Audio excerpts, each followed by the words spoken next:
invited porn star Kramer.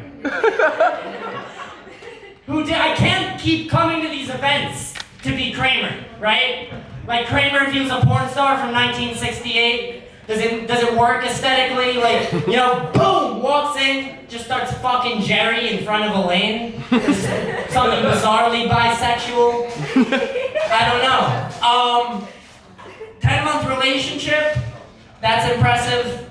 My longest is 9. Woo. 9 months, full term. My mom, she carried. Let me tell you. I don't know, like, life is weird. I grew up in Ireland. Ireland's a weird place, you know? We had this tiny little problem in the 90s. We just started blowing each other up in our cars. Right? We just started lighting each other up in their cars at broad daylight. So what do we do about it? You know, what could we do? The only thing we could do. We named a drink after it. The Irish Car Bomb. Right? We order one every St. Paddy's Day. But you never see a drink called the Irish Potato Famine, do you? Or is that just too touchy? I don't know. Or maybe it's just when you order a shot of vodka and they bring you an empty glass. If that makes sense. It's a potato-based liquor. It works. I don't know. I recently moved to Brooklyn. Just quick. Where does it look like I moved in Brooklyn? Williamsburg? Yeah, try Brownsville. That's the punchline. That's it. That's the joke. They have some great nicknames for me.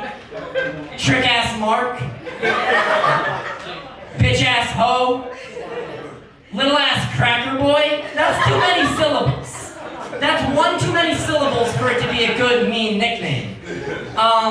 It's weird, like, to go from Ireland to Brownsville. But I like it. It's like Grand Theft Auto 5 every day. I fucking love it. But the point is, like, I still get to smoke my pot wherever I want, you know what I mean? Like, I'm on an edible right now because this is New York City. I can do whatever I want with my body, as long as it doesn't involve my genitals and the L train again. I learned that one the hard way, if that lines up. It's a penis-based pun. Yeah, no, learned that one the hard way. I'm living in Brownsville, so I feel like I can talk about civil rights. I was studying with a friend of mine. Well, I wasn't studying. Do I look like I fucking study? I look like I do acid at the Cheesecake Factory. But I was studying. I was helping a friend study. And the civil rights movement came up, you know, very important topic in our nation's history, of course. So I'm quizzing him, right? And I ask him, I say, hey, what was the name of the first group of black children allowed in a white school in the 60s? Some of you look like you might have protested against them. But does anyone happen... We all see it, right? But does anyone in this two-stoned history class happen to remember the answer? Go ahead. It's like the Little Rock something. It's the Little Rock 9. 9, yeah. 9, yeah. This motherfucker said the Jackson 5. The Jackson 5. And I asked him, I say, all right, then who was in the 1969 chart-topping band? Right, yeah, I did a little bit of research for that joke, it's okay. But, point being, without missing a goddamn beat, he goes the Little Rock 9. He flips the 2. So I ask him, I say, all right, then who was in the Jackson 5? I even gave him the last name. And he goes, clear as the Dickens. MLK, Malcolm X, Cesar Chavez, for an unknown reason. Fred Hampton of the Black Panther Party, and of course their frontman. Who could their frontman be? Obama. Samuel L. Jackson.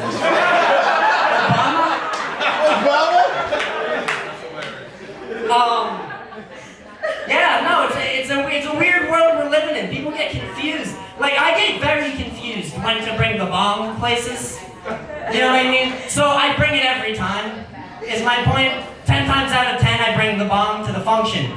But, like, when should I start bringing it? You know, Sweet 16?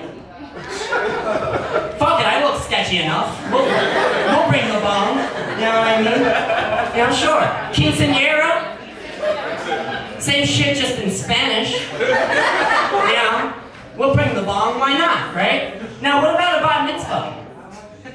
We could, or we could have paid attention in history class and learned the Jews did not like to burn. We gotta think about this one. We'll all be in the subway home, too stoned, and we'll be like, wait, he said the Jews burn it. You know what I mean? That joke's a delayed fuse. I'm gonna do one more and then I'm gonna get the fuck out of here. But I love smoking pot in New York City because you can make everything a game when you're stoned. You know what I mean?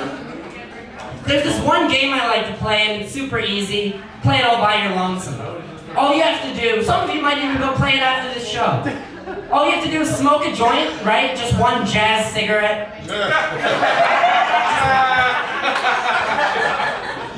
And then get on the nearest subway.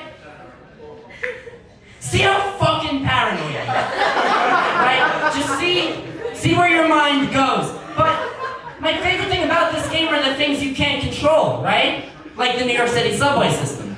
And of course, within that, I'm referring to all the various bums, crackheads, miscreants, ne'er-do-wells, and the like on the New York City subway. So I'm on the J train across town the other day when I stumble across what I think might have been the crackhead Christ himself, right? At least to my high ass, anyway. You know, he appeared to me seated, muttering some cracked out nonsense. Then he looks me in the eyes, right? He looks me right in my dry, beady little eyes, and we come to the mutual understanding he's about to address the subway car. So he breaks the eye contact, and away he goes, right? Brace for this. Sorry to intrude!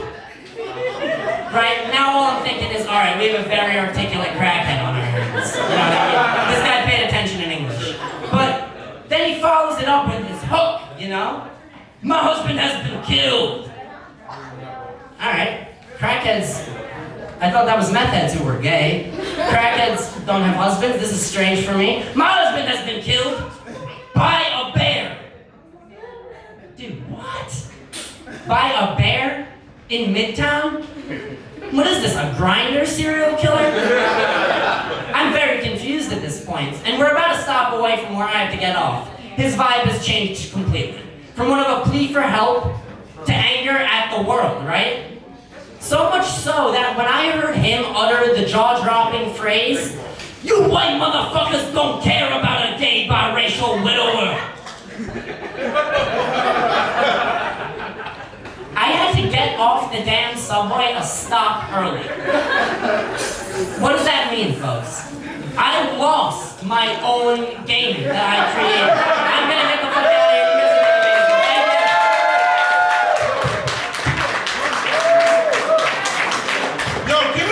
Yo, clap it up, man. That was hilarious. You had to know he was funny. He completely believed in his outfit, and I was like, that motherfucker's special. And he fucking delivered.